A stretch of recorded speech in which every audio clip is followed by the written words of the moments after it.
now I am going to press the A button. So whenever I press the A button, you can see. Today we are going to see about a project called agricultural robot.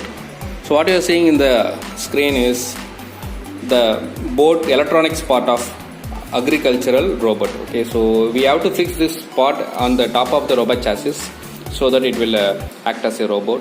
So let me first tell you what are the components used in this project, and I will explain you the concept and other things. Okay, so the main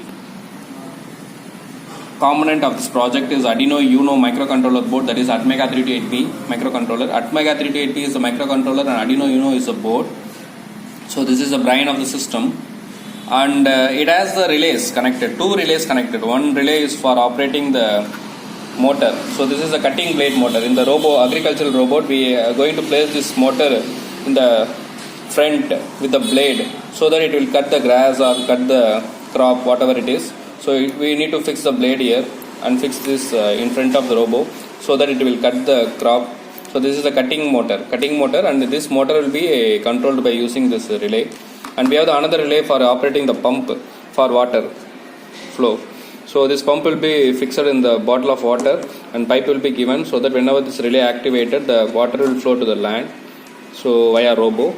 And then we have the motor driver for controlling two motors. This is for controlling the robo motors. For robo forward reverse condition, we can use these two motors, and by using this we can control the robo forward reverse conditions. And then we have the battery. Battery is for a pump. We are giving the separate power for pump because since the pump, whenever the pump is operating, the high current will be required actually, and it will disturb the other circuit. So I am giving power for the pump separately, the 9V battery. And we have the RF receiver. So this is the RF receiver board. So RF receiver will get the data because this robot will be operated by using this remote, this tiny remote. So whenever the buttons on the remote is pressed, the robot will be controlled. So we are having the RF receiver and the power adapter, okay, and a remote control for the control. We have the 4 buttons to control this. Okay, so this is the entire setup, and we can see how it works. Okay, for working I am just connecting the power. In the real time it will be connected with the battery in the robo. For just testing purpose I am connecting the adapter in the power supply and turning it on. Okay, so now the power is given to the circuit. Okay, now the power is given to the circuit, and we have the 4 buttons here. So A, B, C, D. A and B will be acting as a forward and reverse direction control of the robo. So when you press the A, the motor will rotate in the forward direction, and when you press the B, the motor will rotate in the reverse direction to control the robo in forward and reverse direction.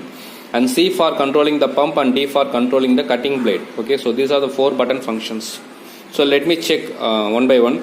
So when I press the A, the signal from the remote will be received through the receiver, and it will be given to the Arduino Uno board or the Atmega microcontroller. And when it get the data A, it will control the motors in the forward. When it get the B, this will control the motors in the reverse by using the motor driver. And C and D will on off this relays to control the cutting blade and the pump. Okay, now I am going to press the A button. So whenever I press the A button, you can see. Okay, you need to keep on pressing because this is momentary. So when you press the A button, you can see the robot is moving in the forward direction. Actually the motor itself moving. When I press the B button, the motor will go in the reverse direction. Okay, so this is how the robot will be controlled to forward and reverse direction. And by pressing the C, you can see this relay is turned on. So this is the pump relay. So it will flow the water to the circuit. You need to keep on pressing. So it will flow the water like this. Just pour the water. So you just keep on pressing like this. So pump will be activated. And then we have the cutting blade D. So cutting blade will operate and cut the crop. So this is how the entire setup works. Thanks for watching.